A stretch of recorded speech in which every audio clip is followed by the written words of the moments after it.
आता है कि मदद कर दें, जालिम की मदद कैसे करें? हाथ पकड़ के रोक लो। तो ये मोमिन की सिफत है कि वो किसी दूसरे मुसलमान को जहन्नम में जाता हुआ नहीं देख सकता, उसको हाथ पकड़ के उसका रोकना। इसकी कुव्वत यहाँ पैदा कीजिए। और इसकी कुव्वत हम लोग माशरे के तौर पर नहीं पैदा कर सकते, क्योंकि हमारे बड़े जो हैं वो ये काम नहीं कर रहे। इसलिए जितने बड़े हैं उम्र में, मैं उनसे गुजारिश करता हूँ कि अल्लाह के लिए खड़े हो जाइए और हर हक के साथ खड़े हो जाइए। और जब आप हक के साथ खड़े हो जाएंगे तो नौजवान नस्ल भी हक के साथ खड़ी हो जाएगी इंशाअल्लाह। और नौजवान नस्ल से कह रहा हूँ, आखिरत में आप अल्लाह को जवाब नहीं दे सकेंगे कि मेरे चचा ने ये काम मना कर दिया था, मेरे वालिद ने मुझे कहा था कि मत करो इस काम को, इसलिए मैंने नहीं किया। आप अल्लाह से नहीं कह सकेंगे। अल्लाह में आपसे पूछेंगे कि तुमने क्यों किया ये काम, और आपके पास कोई जवाब नहीं होगा। तो उस वक्त के बारे में सोचिए और जवाब बना लीजिए अभी इंशाअल्लाह। और ये तमाम चीजें क्यों हो रही हैं? क्योंकि आप माशाअल्लाह मस्जिद बना रहे हैं। यानी कि आपने ये तय कर लिया, इस ग्रुप ने ये तय किया है कि यहाँ मस्जिद बननी है ताकि हम उसमें नमाज पढ़ सकें, ताकि हम उस मस्जिद को नफा बख्श बना सकें, ताकि हम उससे दावत का काम कर, उसमें उसके जरिए दावत का काम कर सकें, ताकि हम उसके जरिए तबलीग का काम कर सकें, ताकि हम उसके जरिए इस्लाह का काम कर सकें, ताकि वो मुसलमानों के इत्तेहाद का मरकज बन सके, ताकि वो मुसलमानों की इज्तिमाइयत का मरकज बन सके, और ताकि हम उससे हक की सदा बुलंद कर सकें। और ये सबसे अहम काम, हक की सदा को बुलंद करना, ताकि सब लोग मुत्तहिद हो सके। मुत्तहिद क्यों नहीं है? क्योंकि कोई ना कोई ऐसी चीज हो जा रही है जो हक से टकरा जाती है। तो हक की सदा जब बुलंद होगी तो सब चीज ठीक हो जाएगी, लोग मुत्तहिद हो जाएंगे इंशाअल्लाह। अब बिल्कुल आखिर में जो मैंने आपसे बात कही है वो मस्जिद के बनाने के सिलसिले में कही है, फिर मस्जिद के चलाने के सिलसिले में बात कही है, और फिर इत्तेहाद के बारे में बात की है। इस बात को याद रखिए, इत्तेहाद अगर है तो आप हैं, और इत्तेहाद अगर नहीं है तो आप नहीं हैं। अगर आपका घर भी छिन जाए तो भी आपको इत्तेहाद के लिए वो कुर्बानी देनी है। इस बात को याद रखिए, मुत्तहिद होने के लिए, इत्तेहाद को कायम रखने के लिए हर काम किया जाना चाहिए जो कि हलाल है, ताकि उम्मत का इत्तेहाद बाकी रहे इंशाअल्लाह। तमाम लोगों को मिलकर के मस्जिद बनानी है, उसमें हर इंसान को पैसे देने हैं। जो 1 रुपया दे सकता है उसको 1 रुपया देना है, जो 10 रुपया दे सकता है उसको 10 रुपया देना है, जो 1 लाख दे सकता है उसको 1 लाख देना है, जो उससे ज्यादा दे सकता है उसको उससे ज्यादा देना है। रसूलुल्लाह सल्लल्लाहु अलैहि वसल्लम ने हदीस है कह दिया कि जो तुमने दे दिया वो तुमने रख लिया। इसको मैं पैराफ्रेज कर रहा हूँ, जो तुमने दे दिया वो तुमने रख लिया, जो तुमने रख लिया वो जाया हो गया। और ये बात अमल में भी है, और ये बात अमल में भी है। तो दीजिए और दिल खोल करके दीजिए, और मस्जिद अपने हाथ से बनाइए इंशाअल्लाह, और एक दूसरे से मोहब्बत के साथ रहिए, और एक दूसरे के साथ मोहब्बत का मामला कीजिए। अब एक आखिरी गुजारिश आप लोगों से, वो ये है, रसूलुल्लाह सल्लल्लाहु अलैहि वसल्लम ने फरमाया कि इशा की नमाज पढ़ो और सो जाओ, और उसके 2 इस्तिस्नात भी हैं, लेकिन बिलउमूम ये काम होना चाहिए कि इंसान इशा की नमाज पढ़े और सो जाए, ताकि फजर की नमाज कज़ा ना हो सके। लेकिन आप लोगों को आज यहाँ बैठना है, और यहाँ बहुत अच्छी अच्छी बातें होनी हैं, इस्लाम की बातें होनी हैं, और हर एक बात को जो आपके दिल को लग रही है, आज ये तय कर लें कि हम लोग रसूलुल्लाह सल्लल्लाहु अलैहि वसल्लम के बारे में पढ़ेंगे, सीखेंगे, और उनकी जिंदगी पे अमल करेंगे। अगर इस बात को हम लोग आज इसका तैयार कर लें कि ऐसा करेंगे तो ये मस्जिद फौरन बन जाएगी। तो रसूलुल्लाह सल्लल्लाहु अलैहि वसल्लम ने क्या किया? एक कॉन्ट्रैक्टर को बुलाया और कहा कि ऐसा करो कि यहाँ एक नक्शा बनाओ और फिर मस्जिद बनेगी। और उस्मान रज़ियल्लाहु ताला को बुलाया, कहा कि तुम बहुत मालदार आदमी हो, पैसा दे दो। अब्दुर्रहमान इब्न औफ रज़ियल्लाहु ताला को बुलाया, तुम बहुत मालदार आदमी हो, पैसा दे दो। क्या उन्होंने ऐसा काम किया? बिल्कुल नहीं। उन्होंने क्या किया? उन्होंने सब लोगों को जमा किया, कहा आओ सब लोग मिलके मस्जिद बनाएंगे। ये हमारे सीखने की बात है, ये हम आपके सीखने की बात है। कोई लड़ाई नहीं, कोई झगड़ा नहीं, आओ सब लोग मिलकर के मस्जिद बनाएंगे। हमारी मस्जिद, मेरी मस्जिद, हमारी मस्जिद, हम सब लोग मिलकर बनाएंगे। और रसूलुल्लाह सल्लल्लाहु अलैहि वसल्लम ने एक मजदूर की तरह उसमें काम किया। इसका मतलब ये है कि हमारी यानी हमारी जो मेराज है वो उसमें होगी कि हम मस्जिद के लिए मजदूर बन जाएंगे। ये बात समझ में आ रही है? ये बात समझ में आ रही है? हमारी मेराज ये होगी कि हम मस्जिद के लिए मजदूर बन जाएंगे। ठीक वैसे ही जैसे रसूलुल्लाह सल्लल्लाहु अलैहि वसल्लम ने अपने हाथ से मट्टी को गूंधा, अपने हाथ से पेड़ को छिला, अपने हाथ से चटाई की तरह पत्ते को बिना ताकि वो छत उसकी बनाई जा सके। तो ये तमाम काम हम लोगों को करना है। आप लोगों के पास अल्लाह तबारक तआला ने एक जबरदस्त अपॉर्चुनिटी आप लोगों के पास भेज दी है। एक ऐसी कद्र कीमत की चीज आपके पास भेज दी है जिसे आप अपनी जन्नत कमा सकते हैं। क्यों? क्योंकि ये सदका जारिया है।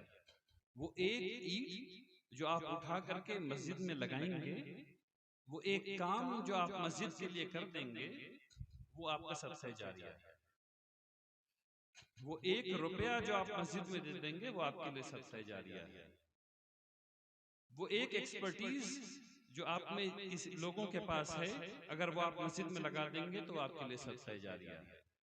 तो अभी हम लोगों को ये तय करना है कि हम लोग मस्जिद के लिए क्या करेंगे। आपको अपने अंदर झांकना है। रसूलुल्लाह सल्लल्लाहु अलैहि वसल्लम ने फरमाया कि तमाम अमल का दारोमदार नीयत पर है। हर वो आदमी जो अभी उम्र में कम है, उस खास करके उनसे कह रहा हूं, जितने लोग इधर बैठे हैं उम्र में कम हैं, आप लोगों को चाहिए कि अपने दिल में ये बात सोचें कि मैं इस मस्जिद के लिए क्या करूंगा। खूब याद रखिए, उम्मत की कामयाबी नौजवानों के कंधों पर रहती है, बूढ़ों के कंधों पर नहीं रहती। रसूलुल्लाह सल्लल्लाहु अलैहि वसल्लम जब मक्का से मदीना आए तो जो 100 कुछ लोग उनके साथ मदीना आए, उनकी बिल उमूम उम्र 18 से 25 के दरमियान थी। तो जितने लोग 18 से 25 के दरमियान हैं, आप सबसे ये कह रहा हूं, ये आपके आगे आने का वक्त है। ये खिदमत के जरिए क़यादत हासिल करने का वक्त है। और जितने बूढ़े लोग हैं उनसे कह रहा हूं कि आपको बच्चों को, नौजवानों को क़यादत देने का वक्त है, लेने का नहीं है। आपने खूब किया अपने वक्त में, अब दीजिए। सबकी बात समझ में आ रही क्या कह रहा हूं? सबकी बात समझ में आ रही? ठीक, अल्हम्दुलिल्लाह रब्बिल आलमीन। क़यादत कैसे ली जाती है? खिदमत करके। क़यादत कैसे ली जाती है? बैतुल खला को धो करके। मस्जिद है, अभी मस्जिद से आ रहा हूं मैं, बहुत अच्छी मस्जिद है। जितने नौजवान हैं, आपसे पूछ रहा हूं, कितने लोगों ने बैतुल खला को धोया है मस्जिद की? हाथ उठा के बताइए। माशाअल्लाह, एक आदमी, दो लोग इधर हैं और 3, बारकल्लाहु फिकुम जमीअन, इधर भी है माशाअल्लाह। अल्लाह का शुक्र है कि इस उम्मत में अभी भी 5-6 ऐसे लोग हैं जो बैतुल खला को धो करके क़यादत ले सकते हैं। क्यों कह रहा हूं ये? क्योंकि खिदमत ही क़यादत है। क़यादत अपने आप में कोई चीज नहीं है। क़यादत तो फिरौन के पास भी थी, क्या कर लिया उसने? जहन्नम कमाया, उसके अलावा क्या कर लिया? जहन्नम कमाने के अलावा क़यादत ने क्या दिया? लेकिन अगर जो खिदमत से होगी तो जन्नत की राह है। तो खिदमत कीजिए मस्जिद को बनाने में, मस्जिद बनने वाली है, मस्जिद को बनाने में, फिर मस्जिद को चलाने में, फिर इमाम साहब को सिलेक्ट करने में, अच्छे आदमी को सिलेक्ट करने में। अल्लाह तबारक तआला ने कुरान में फरमाया, कुनू मअस सादिकीन। ये कामयाबी की चीज है। ये ऐसे लोगों के साथ रहो जो सच बोलते हैं, जो सादिक हैं, ऐसे लोगों का इंतखाब कीजिए जो सच बोलने वाले हैं, जो सादिक हैं। और न सिर्फ इंतखाब कीजिए, ये आयत से आपको ये पता चलना चाहिए कि मुझे वैसा बनना है, मुझे सादिक बनना है, ताकि कोई मेरा इंतखाब कर सके। यानी हम हमेशा ये सोचते हैं कि हम दूसरों का इंतखाब करें, और अपने बारे में कौन सोचेगा भाई? अपने दिल को कौन साफ करेगा? अपने अमल को कौन साफ करेगा? अपनी नीयत को कौन साफ करेगा? अपनी नीयत को भी तो साफ करना है, अपने दिल को भी तो साफ करना है, अपने अमाल को भी तो ठीक करना है, सालेह करना है। खूब याद रखिए, अल्लाह तबारक तआला आखिरत के दिन टेढ़ा दिल कबूल नहीं करेंगे। अल्लाह तबारक तआला आखिरत के दिन हासिद दिल कबूल नहीं करेंगे। अल्लाह तबारक तआला आखिरत के दिन वो दिल कबूल नहीं करेंगे जिसमें खोट है, जिसमें हसद है, जिसमें दिखावा है। अल्लाह तबारक तआला ने कुरान में कह दिया, इल्ला मन अतल्लाह बिक़ल्बिन सलीम, कोई दिल कबूल नहीं होगा सिवाय इसके जो सलीम है, मतलब के सीधा है, बिल्कुल ऐसे सीधा। सीधा दिल अल्लाह को कबूल है। तो सीधा दिल है मेरा? ये सवाल है जो हमें करना है। मस्जिद आप नहीं बना सकते जब तक सीधा दिल नहीं हो। मस्जिद आप नहीं बना सकते जब तक कि सीधा दिल नहीं हो। कुरान में ये आयत आई हुई है कि मस्जिद बनाने वाले कौन होंगे? वो लोग जो अल्लाह पर ईमान रखते हैं और आखिरत पर ईमान रखते हैं। अल्लाह पर ईमान रखने का क्या मतलब हुआ? या अल्लाह, मैंने आपके सामने सर झुका दिया है, सर को सजदे में रख दिया है, अब ये सर किसी और सजदे में नहीं जाए। इसका मतलब ये है कि जब सुबह सुबह फजर में शैतान कहेगा कि सोए रहो, अभी उठने की जरूरत नहीं है, उस वक्त आपके दिल से आवाज आनी चाहिए कि मैं खुद को सजदा नहीं कर सकता, मैंने अल्लाह को सजदा कर लिया, और उठ करके नमाज पढ़ लेना है। आपके सामने मस्जिद है, कितने लोग इस मस्जिद में फजर की नमाज में जाते हैं? बहुत मुश्किल बात है, बहुत मुश्किल बात है। अगर हम लोग मस्जिद नहीं जा रहे तो एक और मस्जिद क्यों बना रहे हैं? क्यों बना रहे हैं एक और मस्जिद? वो उस मस्जिद, अगर वो मस्जिद भर गई होती तब ना एक और मस्जिद बनाते। लेकिन जब हम जा ही नहीं रहे उस मस्जिद में, तो एक और मस्जिद क्यों बना रहे हैं? सोचिए इस बात को। क्या वो मस्जिद पांचों वक्त भरी रहती है? नहीं भरी रहती। हम लोग अल्लाह मियां को क्या जवाब देंगे? रसूलुल्लाह सल्लल्लाहु अलैहि वसल्लम ने फरमाया है, और गौर से सुनिए, बहुत सख्त हदीस है, आपके सामने कह रहा हूं ताकि दिल नरम पड़े, दिल दुखे थोड़ा सा। रसूलुल्लाह सल्लल्लाहु अलैहि वसल्लम ने फरमाया कि मेरा दिल करता है कि मैं ऐसे लोगों के घर में आग लगा दूं जो मस्जिद आ सकते हैं और नहीं आ रहे।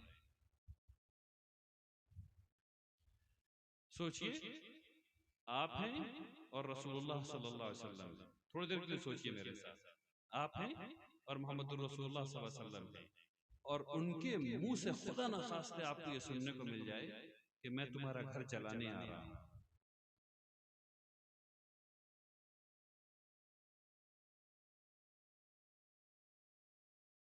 सोचिए कैसा कैसा वक्त होगा वो। अल्लाह की पनाह, अल्लाह की पनाह, अल्लाह की पनाह। मेरे इस जुमले को याद रखिएगा जो मैं कह के जा रहा हूं। अल्लाह के नबी ने जो हुक्म दे दिया, जो सुन्नत कायम कर दी, उसकी इत्तिबा हमें करनी ही है। मुसलमान होने का मतलब ही यही है। और वो सिर्फ नमाज में नहीं है, नमाज के पहली नमाज और दूसरी नमाज के दरमियान का जो वक्त है, वो भी उबूदियत का वक्त है, वो भी गुलामी का वक्त है। उसमें भी जो काम करना है वो वही करना है जो मोहम्मद रसूलुल्लाह सल्लल्लाहु अलैहि वसल्लम सिखा गए हैं। उसमें भी आप झूठ नहीं बोल सकते, उसमें भी आप हसद नहीं कर सकते, उसमें भी आप कीना नहीं फैला सकते, अपने दिल में कीना नहीं पाल सकते, उसमें भी आप जासूसी नहीं कर सकते, उसमें भी आप तो किसी की बुरी बात के बारे में बात नहीं कर सकते, उसमें भी आप ग़ीबत नहीं कर सकते, उसमें भी आप हराम नहीं कमा सकते, उसमें भी आप इंटरेस्ट नहीं ले सकते, उसमें भी आप तंबाकू नहीं खा सकते, उसमें भी आप शराब नहीं पी सकते। उसमें भी आपको देखना पड़ेगा कि अल्लाह के रसूल ने हलाल क्या बताया है मुझे, कि अल्लाह ने किस चीज को हलाल किया। रसूलुल्लाह सल्लल्लाहु अलैहि वसल्लम तो पैगंबर है ना, वो बताने वाले हैं, वो पैगाम लेकर के आए हैं कि अल्लाह ने तुम्हारे लिए ये हराम कर दिया और ये हलाल कर दिया। तो नमाज के दरमियान भी मुसलमान रहना है और ये सोचना है कि अल्लाह के नबी ने क्या बात बताई है, हम क्या नहीं कर सकते हैं। खास करके नौजवानों, आपके लिए कह रहा हूँ, आपको अगर जन्नत कमाना है तो आपके लिए बहुत आसान तरीका है। एक हदीस है, वो 7 लोगों की जो कि आखिरत के दिन जब कोई साया नहीं होगा और हर इंसान परेशान होगा और हर इंसान बेइंतहा पसीने में डूबा हुआ होगा, उस वक्त 7 किस्म के लोग साए में होंगे।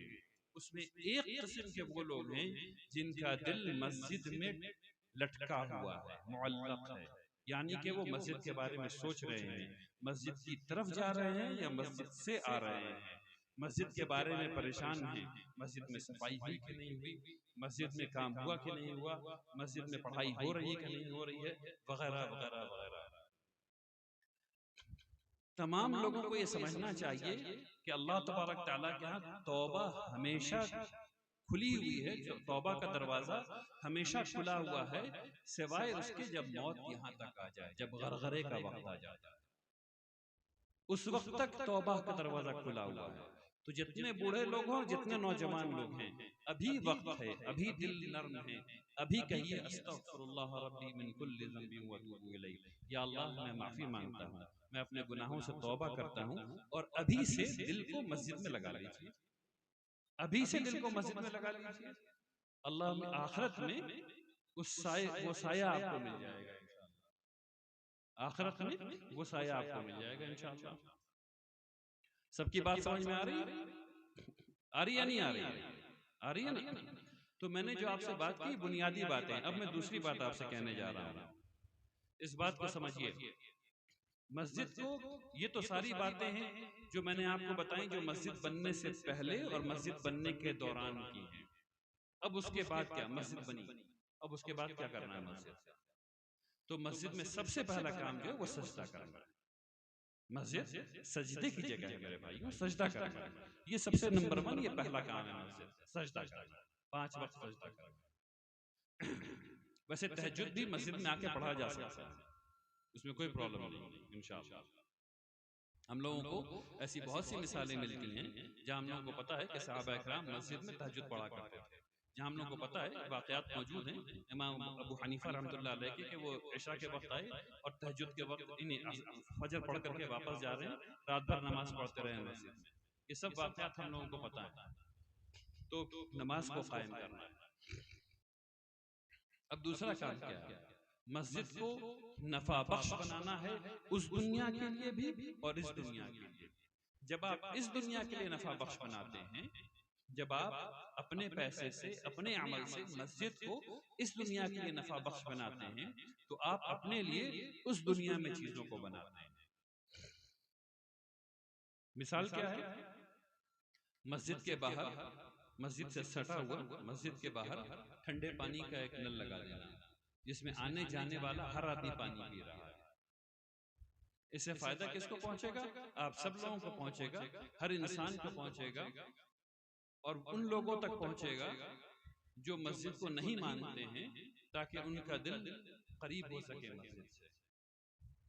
जब लोग फायदा उठाते हैं किस चीज से, सिस्टम जब नफा बख्श हो जाता है, तब लोगों का दिल उसके करीब होता है। तो पानी की टोटी लगा लीजिए, मस्जिद में मकतब कायम कर लीजिए, बच्चों को पढ़ने के लिए भेजिए, अच्छे असातिज़ा मस्जिद में रखिए ताकि बच्चे पढ़ें। आपको पता है कि हमारी आबादी, मेरी आबादी, मुसलमानों की आबादी में तकरीबन 43% बच्चे ऐसे हैं जो कभी स्कूल नहीं जाते, कभी मदरसा नहीं जाते। 43%। उस कौम के लोग जिस पर जो किताब नाजिल हुई है, जिसका पहला लफ्ज है इक़रा बिस्मि रब्बिकल्लज़ी खलक़। तो ये हम लोगों के लिए, इस नस्ल के लिए नामुमकिन बना दीजिए कि कोई बच्चा ना पढ़े। इस्लाम इनफरादी दीन नहीं है।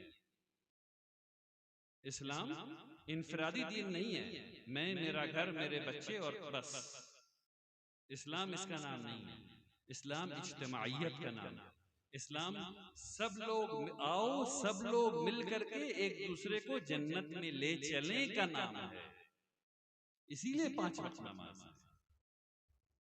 आओ सब लोग मिल करके एक दूसरे को जन्नत ले चलने का नाम है। जब भी किसी मुसलमान को देखें कि वो गलत काम कर रहा है, तो क्या करना है? हाथ पकड़ के रोकना है। किसने कहा? रसूलुल्लाह सल्लल्लाहु अलैहि वसल्लम ने कहा। यहां तक कहा उनसुर अखाका ज़ालिमन औ मज़लूमन, अपने भाई की मदद करो, खा वो जालिम हो या मजलूम हो। साहबा किराम ने पूछा, मजलूम तो समझ में आता है कि मदद कर दें, जालिम की मदद कैसे करें? हाथ पकड़ के, हाथ पकड़ के रोक लो। तो ये मोमिन की सिफत है कि वो किसी दूसरे मुसलमान को जहन्नम में जाता हुआ नहीं देख सकता, उसको हाथ पकड़ के उसका रोकना। इसकी कुव्वत यहां पैदा कीजिए। और इसकी कुव्वत हम लोग माशरे के तौर पर नहीं पैदा कर सकते, क्योंकि हमारे बड़े जो हैं वो ये काम नहीं कर रहे। इसलिए जितने बड़े हैं उम्र में, मैं उनसे गुजारिश करता हूं कि अल्लाह के लिए खड़े हो जाइए और हर हक के साथ खड़े हो जाइए। और जब आप हक के साथ खड़े हो जाएंगे तो नौजवान नस्ल भी हक के साथ खड़ी हो जाएगी इंशाअल्लाह। और नौजवान नस्ल से कह रहा हूं, आखिरत में आप अल्लाह को जवाब नहीं दे सकेंगे कि मेरे चचा ने यह काम मना कर दिया था, मेरे वालिद ने मुझे कहा था कि मत करो इस काम को, इसलिए मैंने नहीं किया। आप अल्लाह से नहीं कह सकेंगे। अल्लाह में आपसे पूछेंगे कि तुमने क्यों किया ये काम, और आपके पास कोई जवाब नहीं होगा। तो उस वक्त के बारे में सोचिए और जवाब बना लीजिए इंशाअल्लाह। और ये तमाम चीजें क्यों हो रही हैं? क्योंकि आप माशाअल्लाह मस्जिद बना रहे हैं।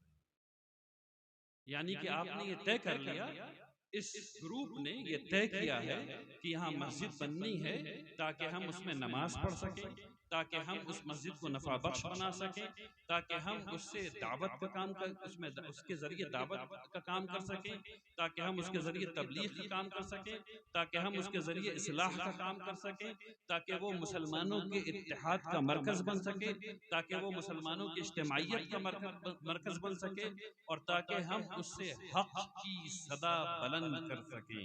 और ये सबसे अहम काम है, हक की सदा को बुलंद करना, ताकि सब लोग मुत्तहिद हो सकें। मुत्तहिद क्यों नहीं है?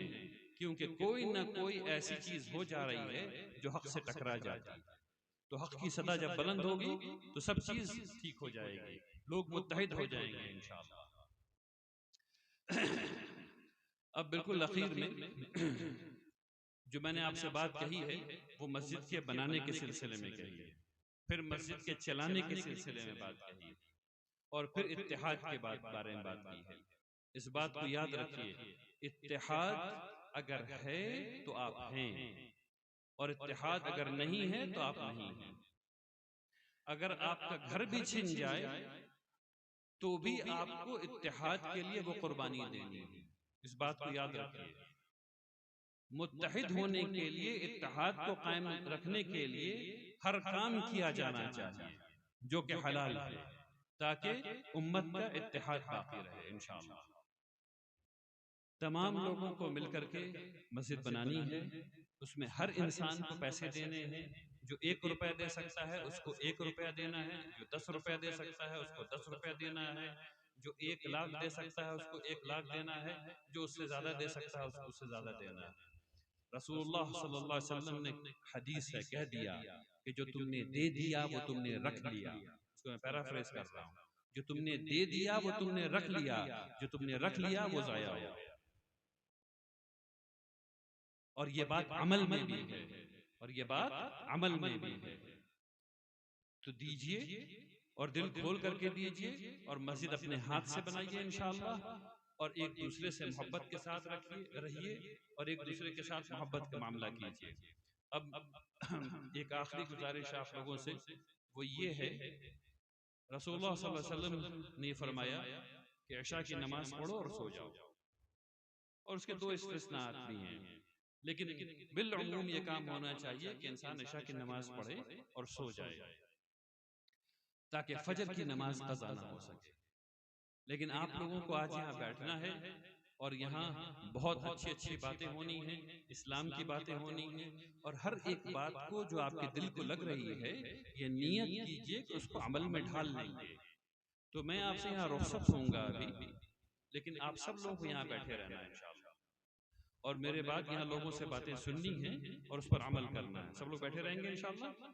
ठीक है। मैं यहाँ इसलिए जा रहा हूँ क्योंकि मुझे तकरीबन 1.5 घंटे का सफर और करना है, और कल सुबह फजर के बाद से मेरी मीटिंग है, ठीक है ना? इसलिए मैं आपसे इजाजत चाहता हूँ, अगर वो नहीं होता तो मैं यहाँ बैठता। बात समझ में आ गई सबके इंशाअल्लाह? ठीक है। अल्लाह तबारक तआला आप लोगों के यहाँ आने को कबूल फरमाए, अल्लाह तबारक तआला आप लोगों के जज्बे को कबूल फरमाए, अल्लाह तबारक तआला इस मस्जिद को जल्द मुकम्मल करवा दे। अल्लाह ने चाहा कि जब ये मस्जिद मुकम्मल हो जाएगी, अल्लाह ने तौफीक दी तो इंशाअल्लाह फिर आपके सामने